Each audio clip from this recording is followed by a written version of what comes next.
Alkisah, ada dua ekor tikus yang bersahabat karib. Satu tinggal di kota besar yang ramai, dan yang satunya lagi tinggal di pedesaan yang asri dan tenang. Mereka sudah lama tidak bertemu, tapi tetap saling bertukar kabar melalui teman tikus lain yang sering bepergian di antara dua daerah itu. Suatu hari, tikus kota merasa sangat rindu dan memutuskan untuk mengunjungi sahabatnya di desa. Dia pun mengirimkan pesan singkat, memberitahu niatnya untuk datang berkunjung. Mendengar kabar ini, tikus desa sangat gembira bukan main. Ia segera membuat segala persiapan untuk menyambut kedatangan sahabat istimewanya. Saat hari yang dinanti tiba, tikus desa pergi ke perbatasan desa untuk menjemput temannya. Dengan bangga, ia mengenakan pakaian adat khas desanya dan membawa karangan bunga yang indah. Tak lama kemudian,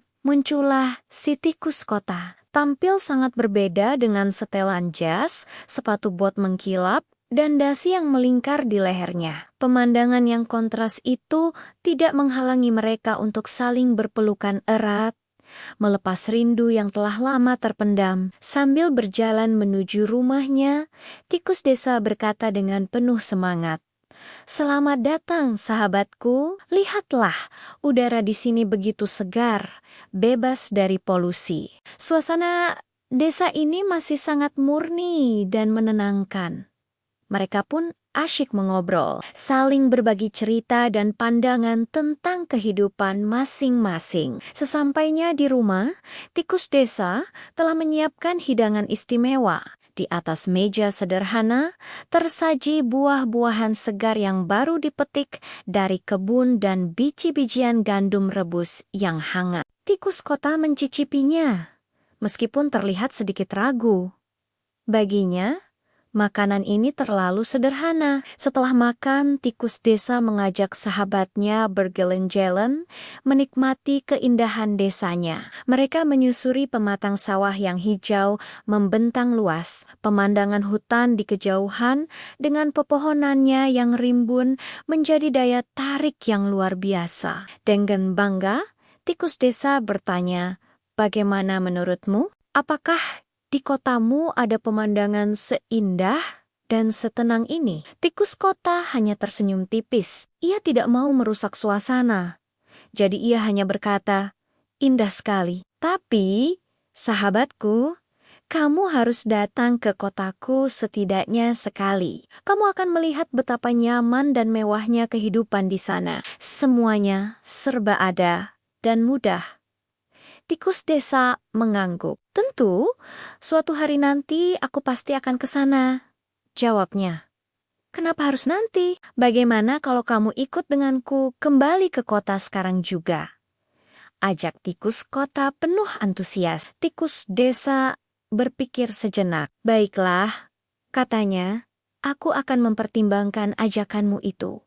Malam pun tiba. Mereka beristirahat di atas tumpukan jerami yang lembut dan hangat. Udara malam yang sejuk membuat mereka tidur nyenyak hingga pagi. Keesokan harinya, untuk sarapan, tikus desa kembali menyajikan buah-buahan segar dan sereal dari kebunnya. Melihat hidangan yang sama lagi, tikus kota mulai merasa tidak sabar. "Sahabatku," katanya dengan nada sedikit mendesak, "sudah cukup, ayo kita pergi ke kota sekarang juga. Biarkan aku yang gantian menjamumu. Aku ingin menunjukkan padamu apa itu hidangan yang sesungguhnya."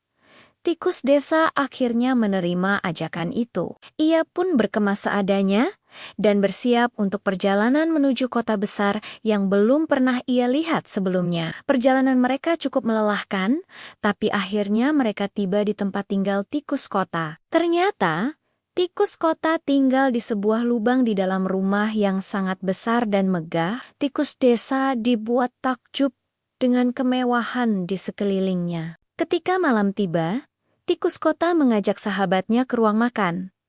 Mata tikus desa terbelalak. Di atas meja makan yang panjang, tersaji berbagai macam hidangan yang aromanya begitu menggugah selera. Ada keju, kue, sisa daging panggang, dan banyak makanan lezat lainnya. Seumur hidupnya, tikus desa belum pernah melihat makanan sebanyak dan semewah itu. Ayo, sahabatku, nikmati semuanya. Anggap saja rumah sendiri, kata tikus kota sambil mulai melahap sepotong keju. Tikus desa yang tadinya ragu, akhirnya ikut mencoba. Ia mengambil sepotong keju penier dan rasanya begitu nikmat. Ia pun memakannya dengan cepat. Namun, di tengah kenikmatan itu, tiba-tiba terdengar suara mengeong yang keras dan langkah kaki yang mendekat. Cepat, sembunyi di bawah lemari, bisik tikus kota dengan panik.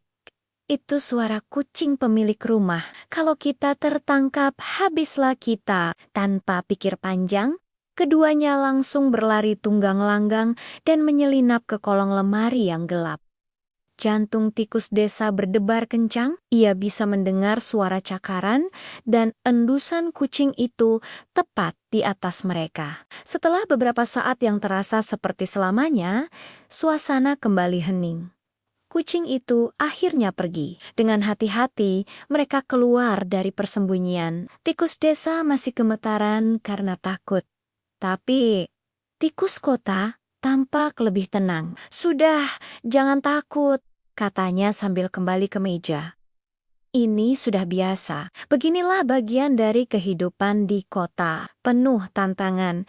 Tikus desa mencoba memberanikan diri. Ia kembali ke meja dan kali ini mengambil sepotong kue yang tampak sangat lezat. Baru saja ia hendak memasukkannya ke mulut, tiba-tiba pintu ruangan terbuka. Seorang anak laki-laki masuk bersama seekor anjing besar yang menggonggong. Melihat anjing itu, tikus desa nyaris pingsan karena takut.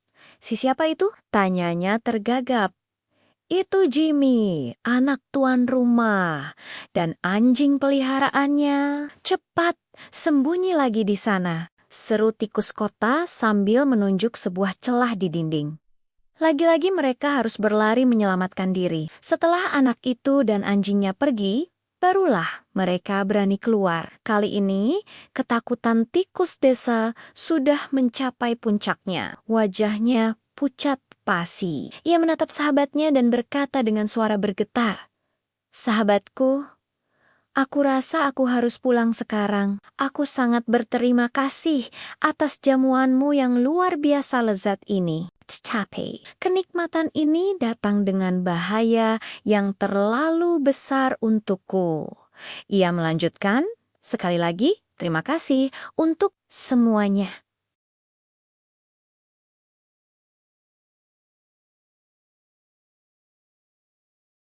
Sesampainya di perbatasan desanya yang sepi dan damai, ia berhenti sejenak dan menghela napas panjang penuh kelegaan.